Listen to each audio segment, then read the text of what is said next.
I met a gypsy. Like the DS on SAS, that was a lot of what they spoke about. Like nothing was a failure. Like even though from a TV sort of show, it looked like you either pass or you fail, but it wasn't like, to get to the end of the show, it wasn't about passing every single thing perfectly. It was like how you handled each experience and what you brought to the next experience from that, you know, previous like challenge or whatever.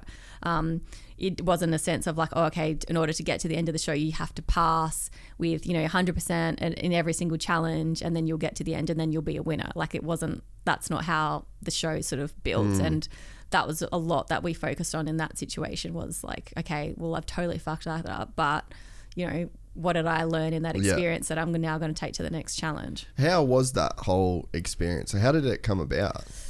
Just like my manager called me and said, like, I've got this show, you know, how do you feel about it? And straight away I was like, yep, I'm in. And then a bit later he's like, okay, yep, you're in. Like, you know, you've got a spot. And I told Will, and Will was just like, what the hell? Like, that is the stupidest thing ever.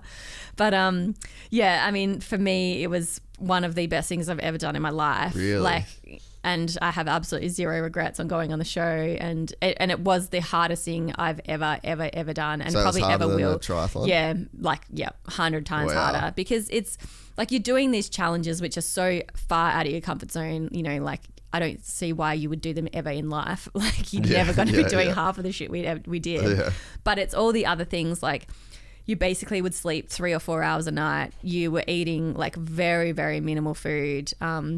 You know, you had no creature comforts, like, you know, your bed's not necessarily comfy, and like you got no hot water, like you don't have a shower, like, you know, you go into the toilet and people can see you going in the toilet and it's just a hole in the ground, and you know, you've got one pair of clothes that you wear for 2 weeks, and the only way to dry clothes if they're wet is like standing in front of a fire to dry them, and so it's all that stuff that makes it so difficult and so challenging. Because if you just did the challenges, like jump out of a helicopter, oh yeah, that's, you know, that's cool, or like do this, oh yeah, that's cool, it's kind of hard but it's cool, but it's like you're doing that on no sleep, no food, like mentally just getting smashed, and and like just none of those, like even just little things like deodorant or like a Band-Aid, or like just all that Panadol, you know, like, I mean, how, you know, if you've got a headache, you go grab a Panadol. Like we had headaches, like it's too bad, like drink more water, you know, like that's kind of the attitude that we had. So that's why it's so hard. So what's the format of it? Because like I said, I don't have a TV. It's probably the one reality show that I would watch though, because it seems like it's quite real. Yeah, it is as real as you can possibly get. Like, I mean, there's obviously stuff that they're setting up for TV and then it's produced and edited. Well, it's once the show starts, it starts, and there's no stopping until the last day. So there's no interruption by a producer or a director or anything like that. You don't reshoot anything. When you're in camp, the cameras are basically all like hidden in the walls and on sensors, so you don't feel like you're getting filmed, you know, like that's. And then when we're out on location, there was probably 3 cameramen on location with us, but you know, there's no interaction with the crew at all. Like you couldn't speak to them, they couldn't speak to you. So it was as real, the experience was as real as you possibly can get. And you know, if we wanted to see a doctor, you had to ask permission, and they would decide whether you needed a doctor or not. Like I broke my finger, and my finger was like massive and black, and I said, you know, can I see him? And he's like, well, what do you want us to do? Put some tape on it, like get back out there. So, you know, it's pretty hardcore in that sense. So how does it work? You get there and then you're just going through like SAS training in the way that anyone would? Like, is that the premise of the show? Yeah, I mean, it's like loosely based around how you are in SAS selection. So, you know, we arrive and they have these things called bee stings, which are basically like a workout that goes for probably 40 to 50 minutes of like, you know, squats or like leopard crawls or like, you know, carrying like sandbags and things like that. So they drop them in at any time. And then on camp, they can basically come in at any time to take us out to do a challenge. And we basically would do like, so lights would come on in camp at 6 a.m. from memory. And it was like there was no light in the camp. Like it was like a dark room like this. And it was just obviously lights. And then they'd go out at night at maybe 11 o'clock at night. And then at any time throughout the night, the DS would come charging in and like would take us out to do a challenge or a bee sting.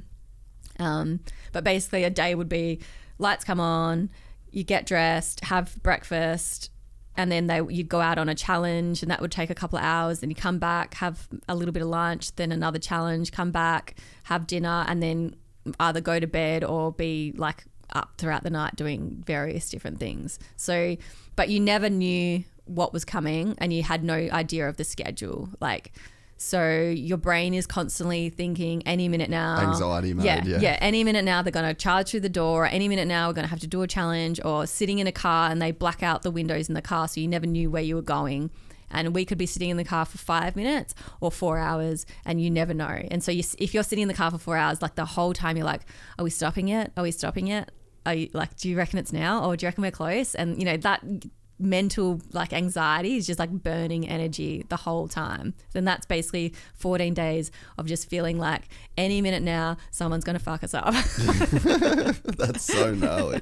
Did you find yourself getting better at it as the 2 weeks went on? And like you really have to surrender to the course and surrender to the process. And the people that got really mentally distraught were the ones that couldn't let that go, you know, and that was quite interesting in itself, because a lot of the other contestants were like former athletes and professional athletes, and so for them it's really an unknown. They used to being in control. Yeah, and it's such an unknown process to have someone like be surprised as to when you're going to have to perform type thing. So that's quite an interesting thing just to see how people deal with just that side of it. And like, you know, after a couple of days I'm like, look, I can't be bothered trying to work out what's going on.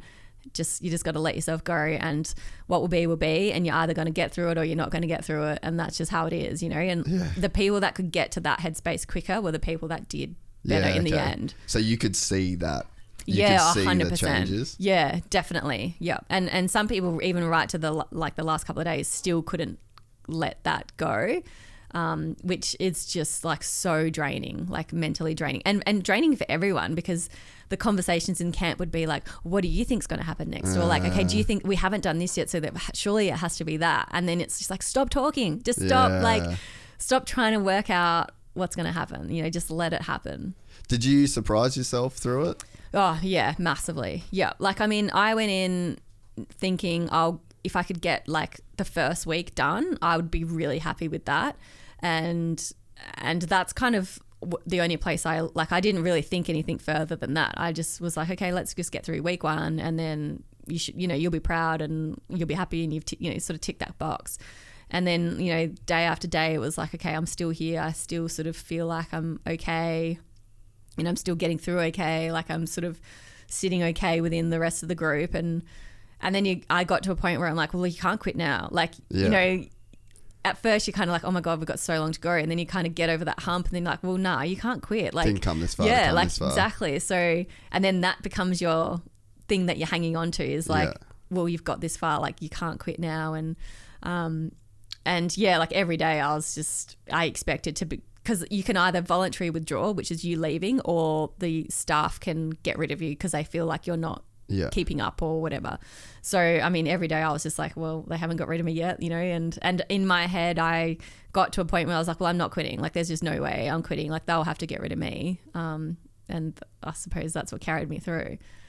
That's so sick. It must have been a pretty crazy cool experience to go through. Yeah, and like it wasn't, I mean, obviously what we got to do was cool, but like I just loved, like you're in this such a weird situation where you're in a room of 17, you know, adults who have come from all different walks of life and been through so many cool things in their life. Like we had Jeff Hugel, we had Wayne Carey, like Barry Hall. Philip Housis was in there, wasn't he? No, he was on a previous one. Season. Yeah. Darius Boyd. Like we had so many people who were like top of their game, like particularly athletes, you know, and to be in that environment and see how they work and see how they handle pressure. And then I sort of sat back, I'm like, well, obviously that's why he's got gold medals, or like obviously that's why he was the captain of, you know, the Broncos. And like you kind of, you know, you sort of really understand why these people have had so much success in their life, because of the way they were, you know, having the experience and what they knew and their knowledge and what they were putting to the camp and stuff like that.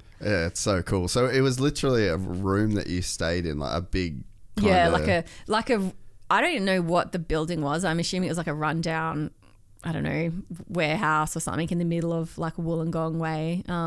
That was basically just, like a shit heap, really. Like, and so what, you just slept on camp stretcher type deal? Yeah, camp stretchers. And we just had a fireplace, obviously, to keep us warm. So did you have to maintain the fire yourself, do all your own firewood, the whole deal? So we had to cut our firewood, had to maintain the fires, and that was all part of the camp, was like, you can never let the fire go out. You've got to maintain that all throughout, all day, all night.